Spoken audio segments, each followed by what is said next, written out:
Batam TV, inspirasi Kepri.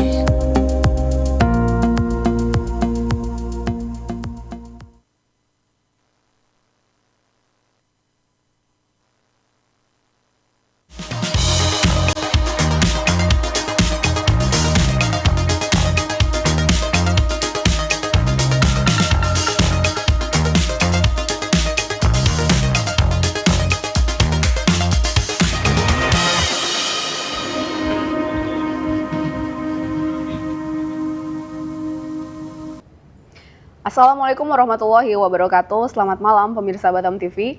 Senang sekali saya Pungki Inggoro kembali hadir menjumpai Anda dalam program Bincang Medik. Pada kesempatan kali ini kita akan berbincang mengenai jantung terkejut tanda bahaya kematian. Dan telah hadir di studio bersama saya malam hari ini Dr. Azrina Abdul Qadir, kardiologis atau dokter spesialis jantung dari KPJ Specialist Hospital. Langsung saja kita sapa Dr. Azrina. Apa kabar dokter? Halo, selamat malam. Alhamdulillah, terima kasih, baik. Dokter senang dokter bisa hadir di studio Batam TV malam hari ini. Iya, Karena terima kasih kerana sudi menerima kehadiran saya di sini.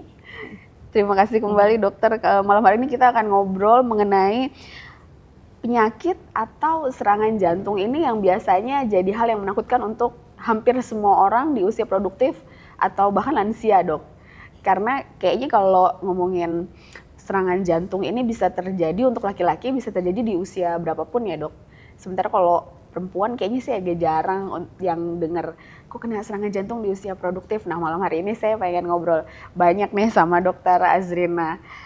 Dokter, sebenarnya istilah serangan jantung itu memang istilah medik atau apa sebetulnya penjelasan? Apa yang terjadi dengan tubuh kita saat terjadi serangan jantung nih, dok? Silakan. Terima kasih Ibu Pungki. Serangan jantung itu lebih sinonim kepada heart attack ataupun keadaan di mana kondisi otot jantung tidak dapat menerima aliran darah yang mencukupi disebabkan oleh pengumpulan plak kolesterol di pembuluh darah yang supply jantung atau juga dipanggil arteri koronari. Proses penyumbatan atau kesempitan saluran darah ini berlaku secara perlahan-lahan dan mengambil masa bertahun-tahun. Oh, baik. Berarti boleh dibilang kalau serangan jantung ini sebetulnya bisa dilihat simptom-simptomnya sampai akhirnya terjadi serangan jantung. Kita bisa lihat riwayatnya ke belakang ya, dok. Berarti ada simptom-simptom atau ada tanda-tanda sebelum akhirnya kita bisa kena serangan jantung. Iya Bu, walaupun serangan jantung ini dia terjadi secara tiba-tiba, tetapi proses penyumbatan atau kesempitan arteri koronari di jantung itu mengambil masa yang lama, bertahun-tahun dan secara perlahan-lahan. So, tetapi yang bahayanya semasa proses penyumbatan itu berlaku, banyak pasien enggak merasa apa-apa gejala, sehingga apabila penyumbatan itu sudah menjadi kritikal, sangat serius dan pasien mungkin mempunyai beberapa gejala. So gejala yang biasa kita hadapi ialah sakit dada. So sakit dada, enggak enak di dada, biasanya pasien memberi keluhan sakit di seluruh dada. Biasanya sakitnya menekan, berat dan disertakan dengan susah nafas, berpeluh-peluh, kadang-kadang boleh muntah. Ya, itu keluhan yang biasa daripada pasien. Tetapi ada juga simptom atau keluhan yang atipikal, kita kata, yang kurang biasa. Contohnya ada juga pasien mengadu mempunyai sakit perut ataupun sakit pedih di hulu hati. Ya, banyak orang beranggapan sakit pedih di hulu hati itu gastrik, angin dan sebagainya. Jadi mereka tidak mendapatkan rawatan. Pasien yang biasanya mempunyai gejala atipikal ini ialah pasien yang sudah berusia, sudah tua, mempunyai diabetes atau diabetes dan juga wanita. Tetapi yang paling menakutkan ada juga pesakit yang enggak ada apa-apa simptom. Dia itu dipanggil silent heart attack. Silent heart attack, dia enggak rasa apa-apa. Masa serangan jantung mungkin selepas beberapa hari dia sudah mula rasa sesak nafas, mungkin kaki bengkak, rasa sangat penat. Ketika itu jantung pun sudah lemah kerana banyak otot-otot jantung yang sudah rosak akibat serangan jantung. Baik dokter. Tadi saya highlight diabetes, terus perempuan yang sudah masuk usia lanjut ya dok. Terus tadi juga sebetulnya kalau dilihat itu kan berarti riwayatnya panjang. Tapi yang mau saya tanyakan, apakah ada kemungkinan orang-orang yang tidak punya riwayat penyakit tertentu seperti tadi yang dokter sebutkan diabetes atau perempuan di usia lanjut, dia nggak ada riwayat apapun tapi kemudian dia kena serangan jantung, mungkin tidak terjadi? Atau sebetulnya kalau dicek kondisinya lebih awal pasti ada gejala yang memperlihatkan ke arah serangan jantung, hanya karena tidak diperiksakan makanya sudah terlambat dan akhirnya terjadi serangan jantung. Bagaimana dok? Ya, betul Ibu. Banyak juga pesakit yang datang ketika serangan jantung. Apabila kita bertanya riwayat, pasien itu berkata enggak ada diabetes, enggak ada hipertensi, enggak ada kolesterol, enggak ada apa-apa sakit, enggak makan ubat apa-apa, tetapi pada ketika itu gulanya tinggi, sudah diabetes, tekanan darahnya tinggi, kolesterolnya pun tinggi. Ini bermaksud banyak pasien yang tidak membuat saringan kesihatan.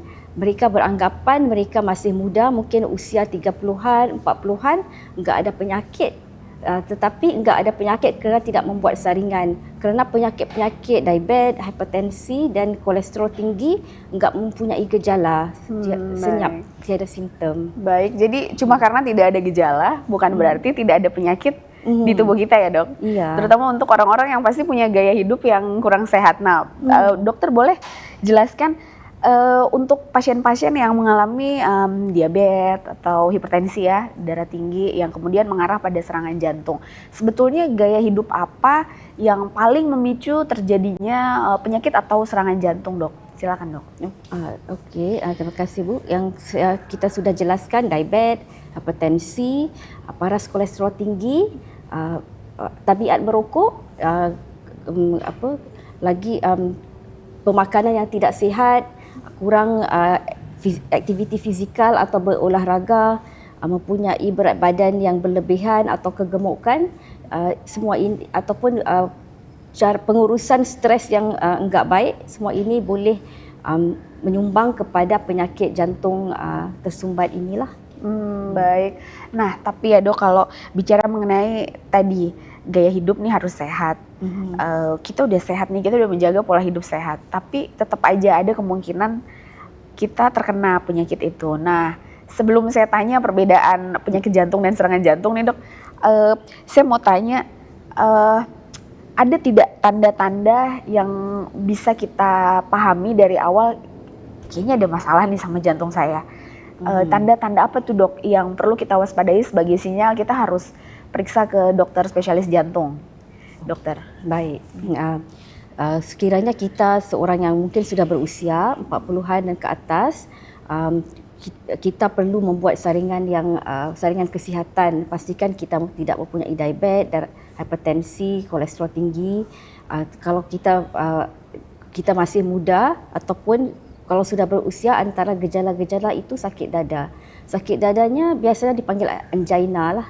Angina ini dia kebanyakan orang dia tipikal, kecuali yang saya sebutkan yang tidak tipikal, orang tua, wanita dan mempunyai diabetes. So biasanya kalau dia membuat aktiviti fizikal, olahraga, dia akan mengalami sakit dada, sesak, enggak enak di dada, dan apabila dia berhenti melakukan aktiviti fizikal, sakit dada itu hilang. So sekiranya anda mempunyai gejala sakit dada ketika melakukan aktiviti fizikal ataupun anda berasa cepat penat apabila melakukan aktiviti fizikal, olahraga, perlu dapatkan konsultasi dan pemeriksaan doktor. Oke, baik dok.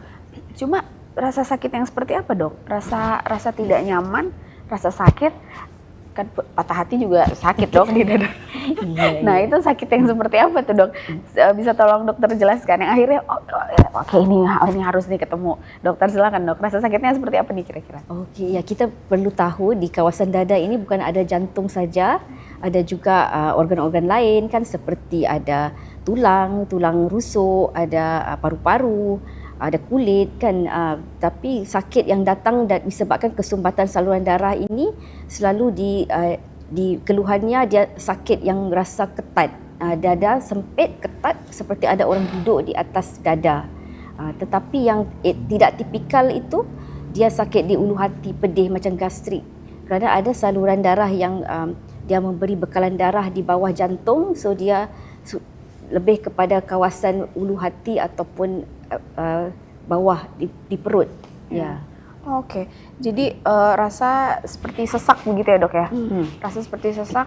Tapi ada gejala, ada tanda-tanda lain dok? Misalkan sakitnya menyebar atau kira-kira apa yang terjadi saat rasa sesak itu datang? Misal saya pernah dengar menembus sampai bahu, tangan rasa kebas.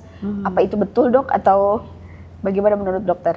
Iya, jantung kita macam sebesar penumbuk, dia di dalam dada lebih ke kiri dan biasanya sakit di seluruh dada. Kalau macam pasien kata, oh di sini doktor dia boleh tunjuk satu point, biasanya itu bukan sakit jantung, dia seluruh dada. Sakitnya pun boleh pergi ke tangan sebelah kiri, boleh merebak ke sebelah kiri ataupun ke rahang kiri. Oh baik, jadi rasa sakitnya tidak spesifik di satu spot dada sebelah kiri, tapi dia menyebar bahkan bisa sampai ke tangan kiri dan juga sampai rahang ya dok? Rahang, iya. Wow, oke baik. Untuk pemirsa Batam TV yang sudah mengalami, yang sudah pernah mengalami, atau yang sudah beberapa kali mengalami, berarti sudah saatnya untuk berkonsultasi ke dokter spesialis jantung ya dok? Dokter Azrina di KPJ Specialist Hospital. Dokter, satu pertanyaan sebelum kita rehat nih dok. Kalau bicara mengenai tadi serangan jantung, ada orang yang bilang bahwa orang yang terkena serangan jantung itu sudah pasti karena dia memang punya penyakit jantung. Tapi apa betul atau tidak bahwa orang yang punya penyakit jantung dia akan mengalami serangan jantung? Atau enggak juga, siapapun bisa kok mengalami serangan jantung? Silakan dok. Sebenarnya serangan jantung ini boleh terjadi kepada sesiapa sahaja, tidak mengira usia muda ataupun usia tua. Kita mempunyai anggapan bahawa sakit jantung ini untuk orang tua usia 70 tahun dan ke atas, tetapi sekiranya kita mempunyai faktor risiko untuk dapat sakit jantung seperti kita walaupun muda sudah mempunyai diabetes, merokok, kolesterol tinggi, hipertensi, dan kita pun mempunyai risiko untuk mendapat serangan jantung. Walaupun kita enggak pernah ada didiagnosa mempunyai sakit jantung, tetapi kita boleh mendapat serangan jantung secara tiba-tiba, terutamanya apabila kita mempunyai gejala tapi kita enggak tampil ke hospital mendapatkan rawatan dan konsultasi. Baik Dokter Azrina, saya masih punya pertanyaan dokter, masih banyak. Tapi kita harus rehat sejenak Dokter Azrina. Pemirsa Batam TV tetap bersama kami di Bincang Medik. Kami akan kembali setelah pariwara berikut ini.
Tiwi, katanya di Malaysia banyak tempat wisata yang asik dan bisa sambil berobat.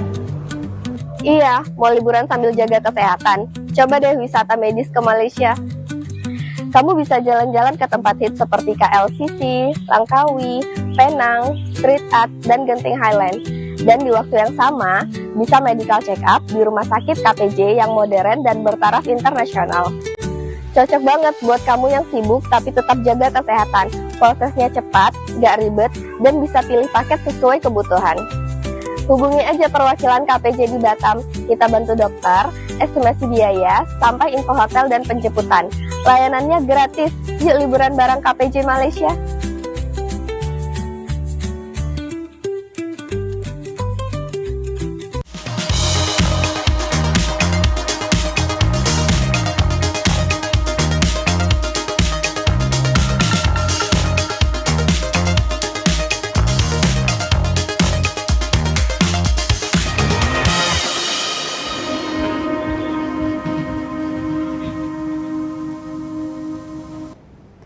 Baik pemirsa, masih di program Bincang Medik membahas mengenai jantung terkejut, tanda bahaya kematian bersama Dr. Azrina Abdul Qadir, dokter spesialis jantung dari RSKPJ Bandar Datoon.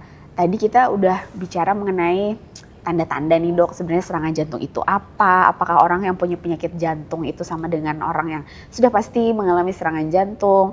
Dokter juga tadi sudah menyebutkan biasanya orang-orang dengan riwayat diabetes atau darah tinggi ya, atau kolesterol tinggi gitu, pasti besar kemungkinan untuk mengalami serangan jantung. Nah, saya agak penasaran mengenai ini dok, terdapat golongan yang beresiko nggak sih dok? Atau di rentang usia berapa yang mereka itu bisa sangat besar kemungkinannya untuk mengalami serangan jantung dengan atau tidak ada gaya hidup tidak sehat nih dok. Misalkan dia tidak merokok tapi dia besar kok kemungkinannya untuk untuk terkena serangan jantung. Ada nggak sih dok rentang usia tertentu untuk perempuan dan laki-laki? Silakan dok. Iya ibu, kita daripada penglihatan kita pun penyakit jantung ini sebenarnya dia lebih lazimlah kepada orang yang lebih berusia. Tetapi pada zaman moden ini lebih ramai pasien yang berusia muda dan mendapat serangan jantung disebabkan oleh cara hidup yang enggak sihat. So dari segi faktor umur, juga kita punya gender lah ataupun lelaki lebih senang untuk mendapat sakit jantung tersumbat. Kaum wanita biasanya kita sebelum menopause kita mempunyai hormon estrogen yang dapat melindungi proses aterosklerosis itu. So biasa wanita selepas menopause baru risikonya sama seperti lelaki untuk mendapat sakit jantung tersumbat ni ataupun serangan jantung. Baik. Yang faktor-faktor lain seperti kalau kita mempunyai diabetes, kolesterol tinggi, hipertensi, merokok dan cara hidup yang enggak sihat. Baik, dokter, tapi kalau tadi dokter menyebutkan kalau perempuan masih di usia produktif dalam artian belum mengalami menopause ya, masih ada hormon estrogen dan estrogen dan progesteron. Ya, progesteron yang melindungi jantung. So once hormon itu sudah tidak terproduksi lagi, serangan jantung ini artinya akan dapat muncul kapanpun, seperti pada kaum laki-laki. Selepas menopause risiko wanita sama seperti lelaki untuk mendapat serangan jantung ataupun sakit jantung. Tetapi sekiranya wanita itu belum menopause tetapi mempunyai faktor risiko untuk mendapat sakit jantung seperti terutamanya mempunyai diabetes dan merokok, risiko itu lebih tinggi daripada wanita yang tidak merokok dan mempunyai diabetes walaupun sebelum menopause. Oke, baik. Kalau gitu apa yang harus dilakukan supaya kita terjaga nih, jangan sampai kena serangan jantung untuk perempuan dan juga laki-laki. Kalau perempuan di usia masih menstruasi masih aman lah nih, masih punya hormon, ada yang melindungi jantung. Kalau untuk kaum laki-laki, apa yang harus dilakukan? Selain tadi dokter menyebutkan perokok dan perokok nih. Selain itu apalagi nih dok yang harus dijaga supaya jantung kita tetap sehat? Okey, baik Ibu. penyakit jantung ataupun serangan jantung ini bukannya macam death sentence lah. Banyak kita ada perawatan yang khusus dan juga yang terbaik ialah kita dapat mencegah daripada terkena serangan jantung ataupun penyakit jantung tersumbat. Penyakit jantung tersumbat ini seperti hipertensi, diabetes adalah penyakit yang disebabkan oleh gaya hidup yang enggak sihat. Jadi kita terutamanya kalau kita mempunyai sejarah keluarga kita ada sakit jantung, diabetes, darah tinggi dari usia muda, mungkin seawal 20-an kita perlu menjaga kesihatan dengan mengamalkan pemakanan yang sihat dan seimbang, lebihkan buah-buahan dan sayur-sayuran, lebihkan olahraga kekal aktif. Disarankan kita olahraga 150 minit seminggu ataupun 30 minit 5 kali seminggu dengan intensiti yang moderate ataupun sederhana. Sekiranya kita merokok, berhenti merokok. Pastikan kita mempunyai berat badan seimbang, kerana kalau kita mempunyai obesiti, risiko untuk dapat diabetes, darah tinggi, kolesterol akan meningkat. Kalau kita mempunyai, setiap orang mempunyai stres, kita perlu menguruskan stres kita dengan baik, dan pastikan terutama kalau di Malaysia, bila orang dewasa yang berumur 30-an ke atas disarankan untuk membuat saringan kolesterol. Macam kolesterol pun kalau tinggi enggak menimbulkan apa-apa simptom. Sama juga dengan darah tinggi dan diabetes pun enggak mengeluarkan apa-apa gejala. So perlu dibuat saringan kesihatan. Baik. Nah, untuk check up nih dok, tadi dokter menyebutkan kita harus cek kadar gula darah, kolesterol, tekanan darah, semacamnya ya dok ya. Kadang kita merasa check up tahun ini nih udah aman nih, tahun depannya check up lagi masih aman. Kemudian kita lalai nih dok. Akhirnya kita di tahun ketiga begitu kita check up, oh ini kolesterolnya udah lumayan naik nih, oh ini ternyata gula darahnya udah sedikit naik nih dok. Tadi dokter menyebutkan kita harus udah mulai exercise nih 30 menit per hari ya, berarti selama 5 kali dalam 1 minggu.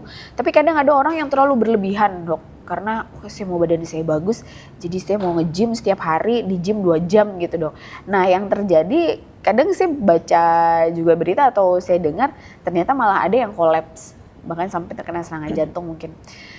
Nah yang mau saya tanyakan sama dokter nih, sebetulnya seberapa krusial mereka yang over olahraga di gym atau dimanapun, lari misalkan, ikut maraton 7 kilo, 10 kilo gitu, padahal mungkin mereka tidak terbiasa ya. Nah, olahraga yang moderate yang tadi dokter sebutkan itu apa yang paling baik untuk kami ini supaya tidak terlalu berlebihan dan malah akhirnya membuat jantung nggak kuat kali ya, terlalu lelah gitu ya. Silakan dok. Ibu, ya, olahraga yang moderate intensity ialah seperti brisk walk dan juga berjalan laju dan juga jogging.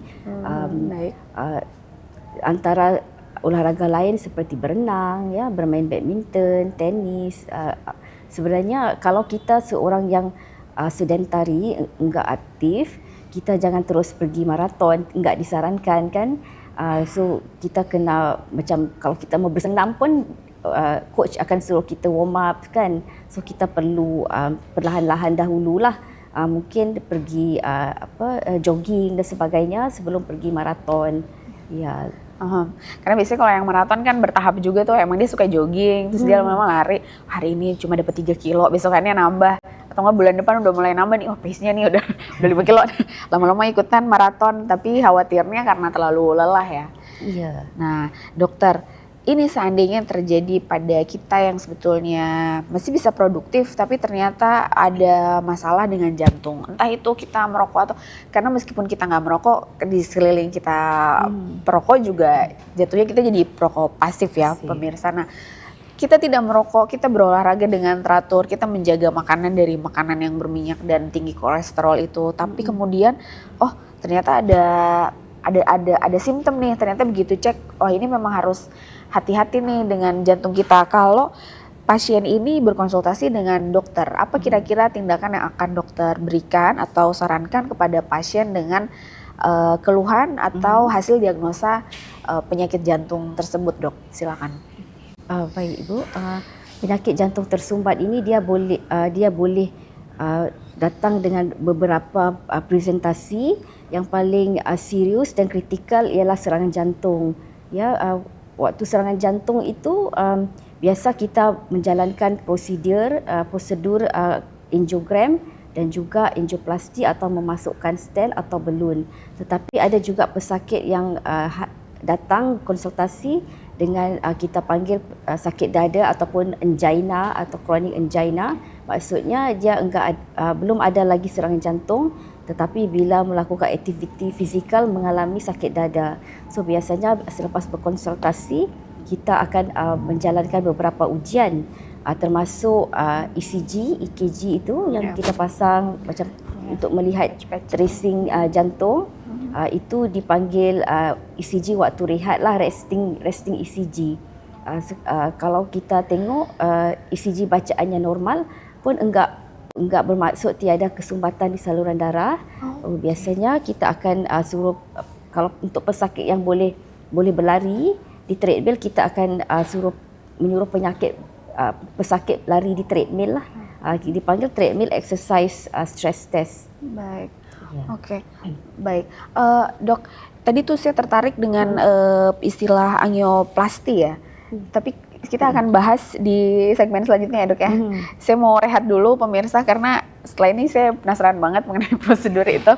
Jadi pemirsa Batam TV tetap bersama kami akan segera kembali.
Baik pemirsa Batam TV, masih di program Bincang Medik membahas mengenai jantung terkejut, tanda bahaya kematian bersama Dr. Azrina Abdul Qadir, pakar jantung, pakar kardiologi dari RSKPJ Bandar Datoon.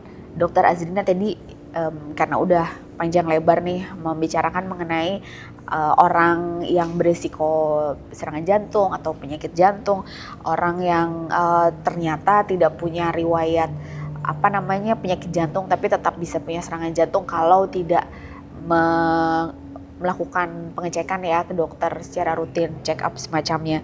Tadi dokter juga menyebutkan kalau ternyata sudah diketahui memang ada masalah dengan jantung kita, salah satu prosedurnya adalah angioplasti. Nah, itu yang ingin saya tanyakan ke ke Dokter Azrina. Sebetulnya apa sih angioplasti ini? Silakan dong. Baiklah Bu.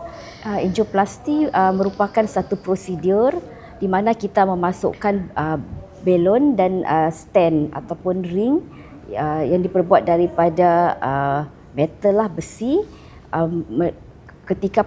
apabila pesakit mempunyai serangan jantung ataupun mempunyai penyumbatan saluran darah yang kritikal ataupun teruk. Dia adalah prosedur, bukannya operasi, bukan operasi yang besar. Biasanya dilakukan di dalam keadaan sedar. Itu merupakan prosedur yang boleh merawat dan juga menyelamatkan pesakit, menyelamatkan nyawa pasien ketika serangan jantung. Tetapi sebelum kita menjalankan angioplasti, kita akan melakukan coronary angiogram. Kan kerap mendengar angiogram. So angiogram itu satu ujian tes di mana juga satu prosedur, bukannya operasi, di mana kita akan memasukkan tube dan di saluran darah di tangan ataupun di peha. Sebab saluran darah di tangan atau peha dia akan pergi ke jantung. Kita akan masukkan tiub yang kecil, kita akan memberi bius setempat dan biasanya pesakit dilakukan dalam keadaan sedar. Ada kateter yang akan pergi ke jantung dan kita akan memberi injeksi kontras ataupun dye pewarna dan kita mengambil x-ray dan kita boleh nampak secara langsung berapa saluran darah yang tersumbat. Kita ada 3 saluran darah yang tersumbat, sama ada 1, 2 atau 3 dan sama ada kesumbatan itu sedikit, sederhana ataupun teruk. Dan selepas kita membuat angiogram, kita boleh merawat dengan terus membuat angioplasti. So angioplasti pun dijalankan mengikut saluran darah di tangan ataupun di kaki. Biasa mengambil masa dalam 30 minit hingga 1 jam. 30 menit sampai 1 jam. 1 jam. Dalam keadaan sadar. Pesakit sadar, pesakit tidur baring. Selepas kita membuat angiogram, kita pun boleh berbincang dengan pesakit. Kita bagi tahu apakah keputusan angiogram tersebut. Ya, kadang-kadang kalau kesumbatan itu terlalu banyak, enggak sesuai, memasukkan stent atau membuat prosedur angioplasti, kita pun boleh bagi tahu pesakit. Kita boleh berbincang waktu itu. Okey. Itu dilakukan dalam keadaan sadar, sakitkah dok? Kalau dia sebab semua prosedur sebelum kita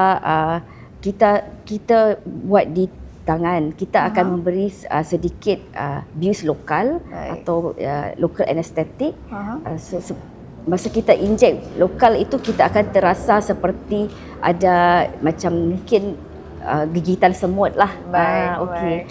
Lepas itu mungkin selepas itu apabila kita menjalankan prosedur tu, kita tidak akan merasa macam kateter masuk ke dalam, kita enggak akan merasa, enggak sakit lah. Dok, sebesar apa? Tadi dokter bilang ada tube yang dimasukkan. Sebesar apa dok tube-nya? Kalau saya boleh. Tube-nya kecil saja sebab saluran darah di tangan pun sekitar 3 ataupun milimeter. So dia sangat halus lah. Tube itu dia kalau macam wire sebesar kita punya rambut, tapi ini dia lagi besar daripada rambut lah. Okey. Jadi sebetulnya tidak akan terasa juga sebetulnya ya pada saat dimasukkan tadi apa itu angioplasti. Apa itu tadi tidak akan terasa juga ya karena ada bius lokal dan alatnya relatif kecil ya, malah justru kecil sekali gitu. Betul. Nah, terus ada tidak kemungkinan gagal nih? Begitu sudah di apa istilahnya dilakukan prosedur angioplasti atau angioplasti itu, ada tidak kemungkinan gagal? Misalkan dia alatnya tidak sampai ke sasaran gitu, seharusnya dia ke sana, ternyata dia belok ke sini gitu. Ada tidak dok kemungkinan itu? Okey, baik Bu. Risiko untuk gagal itu adalah rendah.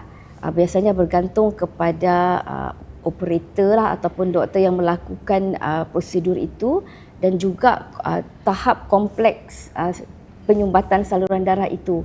Ada setengah saluran darah yang sangat Contohnya dia sangat keras, berkalsium tinggi.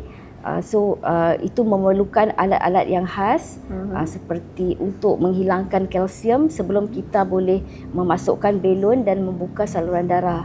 Ada juga penyumbatan yang kompleks, contohnya sudah 100% tersumbat dan proses itu sudah lama, penyumbatannya sangat keras. Jadi itu pun satu sangat kompleks dan sangat challenging lah kita kata. Baik. Iya, karena yang ada di pikiran saya tadi kalau seandainya kan ada istilah jantung koroner ya yang katanya si pembuluh darahnya itu terhalang, terblok sama kolesterol atau apa itu. Saya nggak kebayang aja alat itu dimasukkan lewat pembuluh darah yang pembuluh darahnya macet, ibaratnya kita mau lewat jalan mana gitu loh karena macet gitu Dok yang ada di pikiran saya. Oh ternyata tiap alat ini tergantung kondisi pasien ya. Kalau pasiennya ternyata banyak kalsium ya di pembuluh darahnya, itu ternyata alatnya pun lain. Jadi memang disesuaikan dengan kondisi pasien. Dok, itu kan bicara mengenai orang yang sudah terdiagnosa dan cepat nih penanganannya. Kita lakukan prosedur angioplasti itu. Apa yang terjadi kalau pasien ini terkena serangan jantung di tempat gym misalkan, atau di lapang atau di mana lah somewhere, atau di rumah juga kan banyak tuh yang terjadi. Kita sebagai orang yang melihat ada seseorang yang mengalami serangan jantung, apa yang paling baik kita lakukan terhadap seseorang yang mengalami serangan jantung tersebut, Dok? Dari sudut pandang dokter Azrina. Baik Bu, serangan jantung merupakan medical emergency lah, satu situasi yang sangat kritikal, boleh meragut nyawa. So untuk pesakit dan juga keluarga pesakit, pasien, kalau tiba-tiba mempunyai sakit dada, kita perlu membawa mereka ke rumah sakit dengan kadar segera, kerana masa adalah nyawa. Lebih lama kita tunggu dan membiarkan pesakit tidak mendapat rawatan, lebih banyak kerosakan yang akan berlaku kepada otot jantung, dan ini boleh menyebabkan kerosakan yang kekal dan juga menyebabkan kegagalan jantung, dan yang lebih parah boleh membawa maut. Oke, baik. Tapi ada ini loh Dok, kadang kan kalau di film-film ya Dok, suka ada yang dia tuh di ini loh, dia apa namanya? Itu tuh yang CPR ya. Nah ya CPR. Terus ada juga AED. Nah itu sebetulnya seberapa signifikan bisa membantu menyelamatkan sambil menunggu ambulan datang, kita perlu lakukan prosedur itukah atau seberapa efektif Dok kalau kita membantu si orang yang terkena serangan jantung ini dengan CPR atau AED itu Dok? Silakan Dok. Ya betul. Mungkin dalam keadaan itu kita memerlukan bantuan juga ya Ibu. Alat AED itu bukan banyak tempat ada kan, contohnya di airport atau di certain shopping mall tu ada. So kalau kita memang terlatih, contohnya kita pernah belajar CPR dan kita boleh membantu orang. Kalau kita nampak orang itu pingsan, rebah, so kita boleh memberi bantuan. Biasanya kita akan cek lah nadi, ada nadi ke enggak. Kalau enggak ada nadi, kita pandai buat CPR, kita terus menjalankan CPR.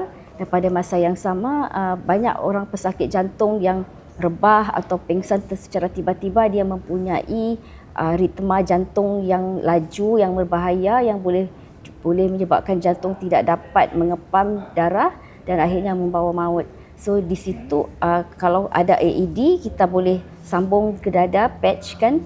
Kalau kita nampak ritma dipanggil ventricular tachycardia atau fibrillation, kita boleh memberi AED kepada pesakit, di mana pesakit akan menerima renjatan elektrik untuk macam nak kembalikan ritma yang normal. Oke. Dokter, sebelum kita rehat lagi, berapa menit waktu yang kita punya sebelum pasien ini lepas nih Dok, akhirnya meninggal? Berapa menit waktu yang kita punya untuk melakukan, kalau di Indonesia ini ada yang namanya P3K, pertolongan pertama nih pada kondisi pasien-pasien tertentu. Berapa menit waktu yang masih dimiliki untuk pasien ini sampai akhirnya mendapatkan tindakan serius dari dokter? Apa 5 menit keburu dok? 5 menit kan deg-degan juga kita yang mau nolongin ya. Iya betul. Silakan, betul. Dok. Sebenarnya lagi cepat lagi baiklah ya.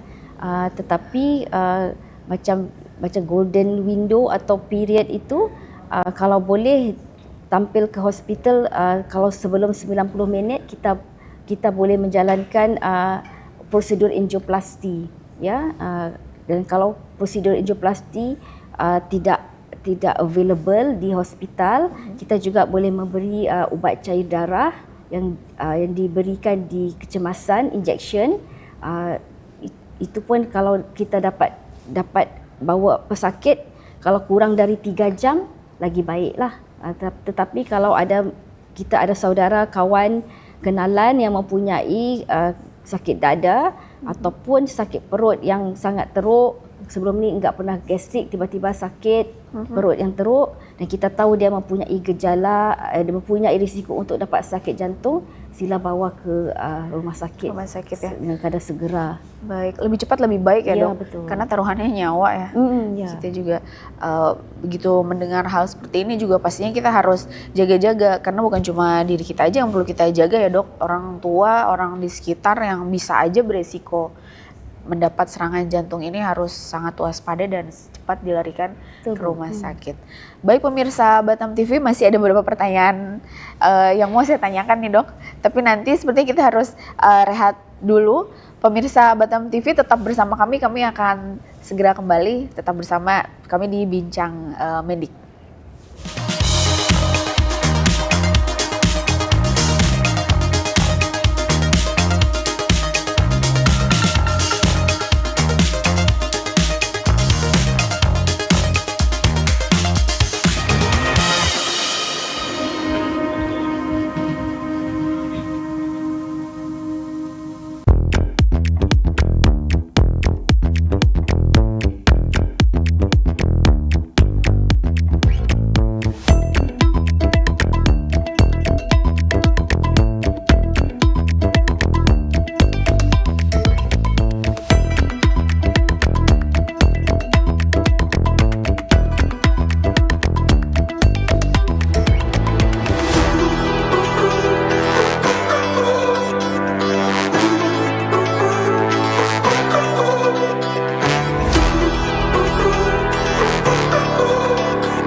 Baik pemirsa Batam TV, masih di program Bincang Medik bersama Dr. Azrina Abdul Qadir, dokter spesialis jantung dari RS KPJ Bandar Datoon.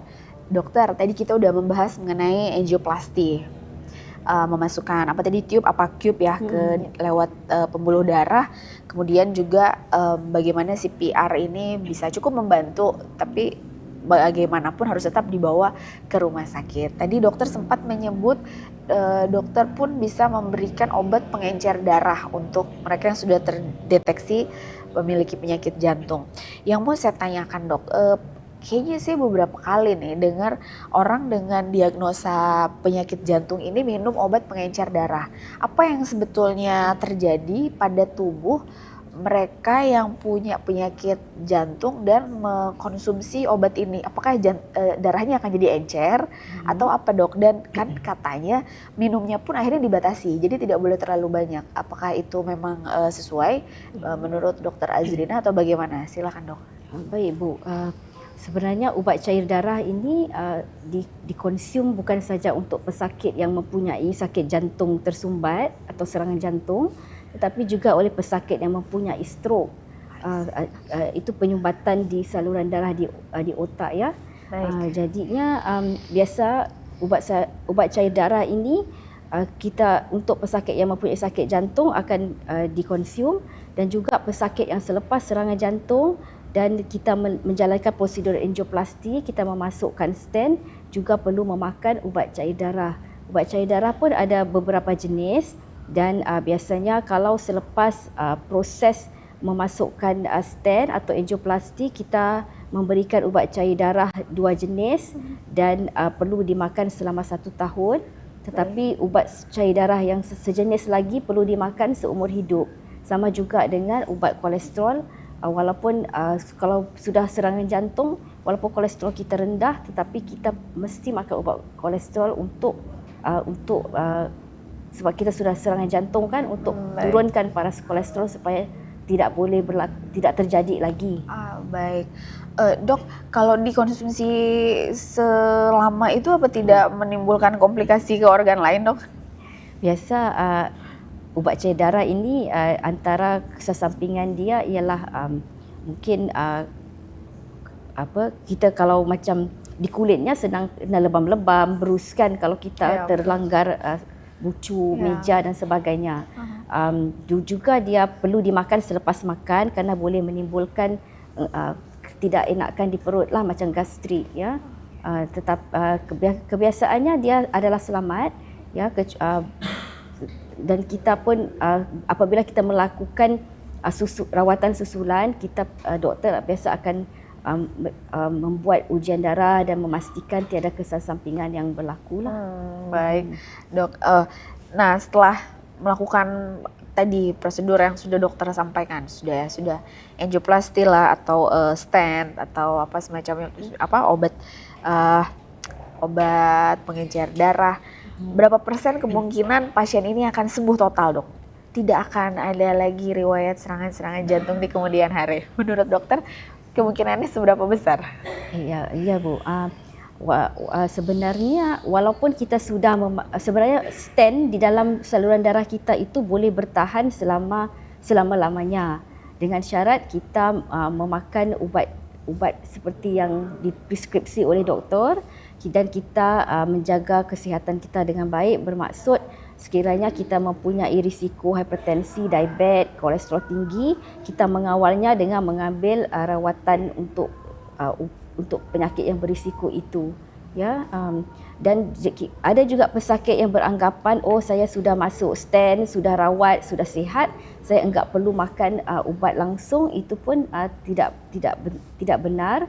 Sudah masuk stent, perlu makan ubat cair darah, kolesterol, itu yang minimum lah, ubat cair darah dan kolesterol selama-lamanya.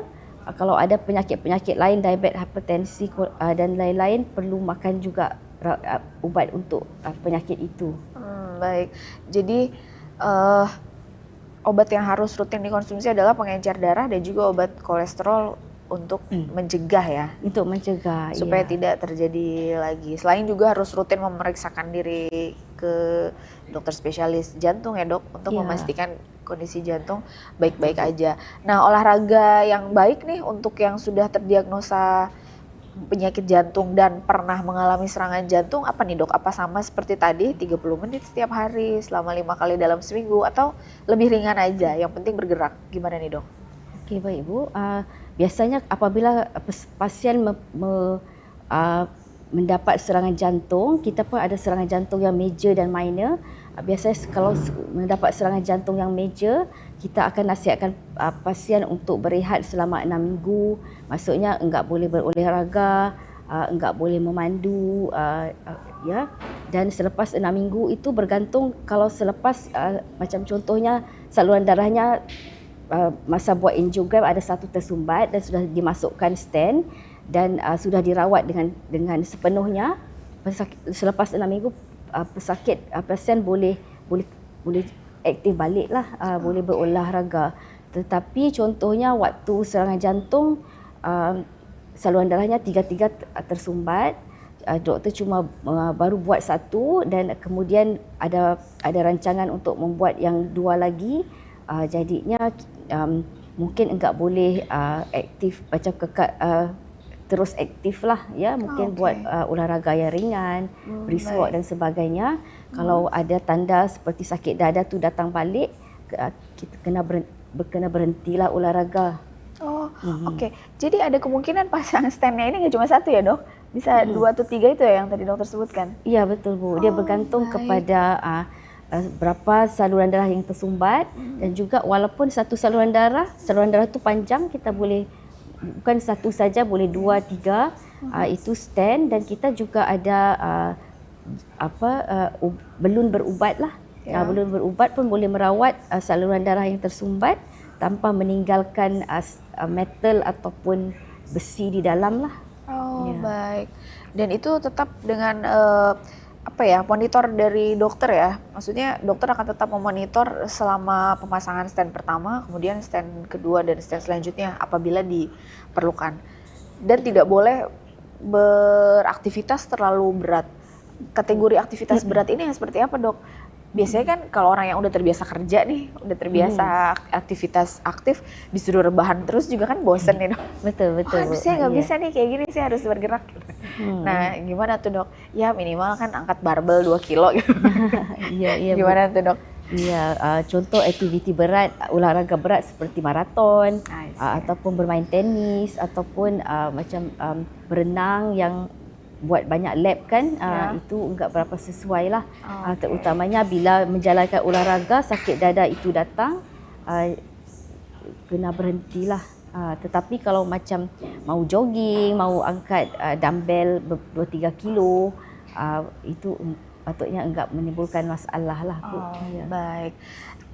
Itu kan selain juga itu selama masih dalam masa pemulihan kali ya, Dok ya. Maksudnya kalau udah pulih, udah terpasang ini si stand di pembuluh darah, udah boleh aman ya, udah aman untuk kembali lagi ke aktivitas semula gitu ya, Dok ya. Iya betul Bu. Kita memberikan rawatan supaya pasien boleh kekal aktif, boleh menjalankan aktivitas yang sebelumnya dilakukan. Baik. Karena banyak orang yang saya tidak banyak sih, maksudnya beberapa orang yang saya perhatikan yang katanya om ini dulu kena serangan jantung terus dipasang ring ya, kalau di sini istilahnya pasang ring. Kemudian badannya jadi gemuk karena katanya nggak boleh banyak aktivitas. Akhirnya rebahan nonton, ya begitulah aktivitasnya. Jadi tubuhnya malah jadi gemuk gitu, dan akhirnya saya pikir apa nggak malah makin beresiko ya gitu kalau semakin gemuk gitu. Iya, ada pasien yang mempunyai persepsi yang salah. Kalau di Malaysia tu dipanggil jadi manja macam tu kan. Iya. Sepatutnya apabila sudah mendapat rawatan yang sepenuhnya, pasien boleh kembali aktif lah. Ya. Jadi untuk pemirsa Batam TV juga kalau sudah mendapatkan perawatan di RSKPJ Bandar Datoon masih boleh kok ya, Dok, kembali beraktivitas, sudah pasang stand, sudah pulih, boleh angkat barbel ya, Dok, boleh berenang ya 3 lap 4 lap masih boleh lah ya, Dok. Boleh. Masih aman.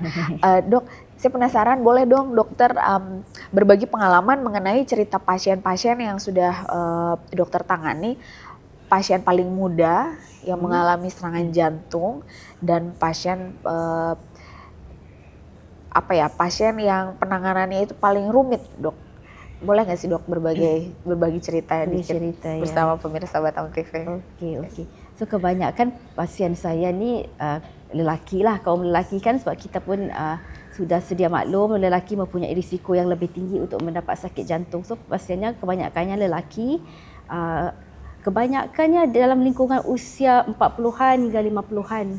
Ya, ada juga pasien perempuan sudah agak berusia lah 69 tahun, lebih sudah menopause lah.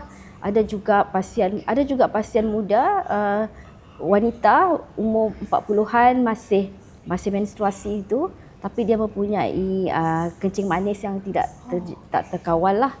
kencing manis. Biasa kalau ada kencing manis, tahap kolesterolnya pun tinggi jugalah. Itu. Dan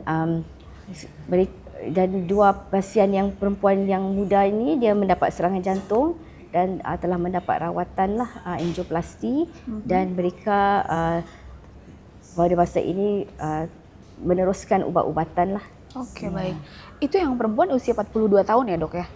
Yang perempuan usia 22 tahun. Berarti mohon maaf sudah berkeluarga, sudah punya anak? Ya, yang itu 40-an sudah, yang seorang anaknya macam sudah besar juga, yang seorang lagi masih sekolah. Ya. Dan kalau lelaki pun umur 40-an itu macam, kalau di Malaysia itu macam umur yang peak lah kan mungkin kalau di tempat kerja pun dia adalah CEO, setengah tu pun anak pun ada yang masih sekolah lah. Jadi kalau sudah kena serangan jantung, ada juga serangan jantung yang boleh merosakkan otot jantung, menyebabkan lemah jantung. So sudah kurang produktif lah. So di Malaysia semakin ramai, mungkin juga di Indonesia juga kan, kerana cara hidup kita pun lebih kurang yang enggak berapa sihat. So semakin ramai pesakit yang mudah mendapat serangan jantung. Ya betul juga, terutama kalau untuk diabetes karena lifestyle coffee. Jadi kemarin kopinya cuma ya lah 2 tetes, 3 tetes, tapi sisanya itulah full cream lah atau apa gitu ya. Boba. Gula tinggi, ya betul. Teh tarik, kalau saya sukanya teh tarik, Dok. Itu lebih manis lagi. Baik, Dok. Dokter, kita sudah bicara panjang lebar nih mengenai jantung terkejut ya, tanda bahaya kematian. Dokter, apa yang bisa dokter sampaikan untuk pemirsa Batam TV? Bagaimana tips menjaga supaya jantung kita tetap sehat dan apa yang seandainya harus kita lakukan kalau seandainya kita sudah mengalami rasa-rasa tidak nyaman di dada sebelah kiri? Silakan, Dok, supaya pemirsa Batam TV lebih aware. Saya berharap kita sudah mendapat kesedaran ya tentang risiko untuk mendapat sakit serangan jantung. Dia boleh terjadi kepada sesiapa sahaja tanpa mengenal umur, walaupun untuk orang yang berusia risikonya lebih tinggi. Tetapi sekiranya anda muda tetapi tidak mengamalkan gaya hidup sihat, anda juga berisiko untuk mendapat sakit jantung ataupun serangan jantung ya. Selain daripada itu, sekiranya kalau anda masih muda, teruskan menjalani gaya hidup yang sihat lah.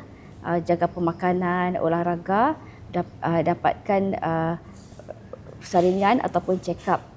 Sesiapa yang sudah bergejala, jangan beranggapan ini mungkin angin, sakit dada biasa, kerana sakit jantung ataupun serangan jantung ini satu penyakit yang serius, boleh membawa maut. Kalau kita biarkan saja pun dia enggak boleh pulih dengan sendirinya lah, malah kita boleh mengancam nyawa kita. Baik, Dokter Azrina, terutama kalau di Indonesia ini ada istilah masuk angin ya. Masuk angin, dikerokin aja nanti juga sembuh. Itu udah istilah yang umum ya. Taunya ternyata ada masalah dengan jantung. Jadi memang harus aware sekali ya. Untuk membedakan ternyata memang ada masalah dengan jantung kita. Pemirsa Batam TV, pada akhirnya kita harus menjaga pola hidup sehat, tidak merokok ya, Dok. Makan makanan bergizi, buah dan sayur jangan lupa. Exercise 30 menit per hari, 5 kali dalam seminggu, dan pastinya tidur teratur ya, Dok ya. Tidur teratur juga berpengaruh. Baik pemirsa Batam TV, demikian tadi Bincang Medik bersama Dr. Azrina dari RSKPJ Bandar Datoon. Saya Pungki Inggoro, pada akhirnya harus pamit undur diri dari hadapan Anda. Kita akan kembali bertemu di program Bincang Medik selanjutnya. Selamat berakhir pekan dan wassalamualaikum warahmatullahi wabarakatuh. Sampai jumpa.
Batam TV, Inspirasi Kepri.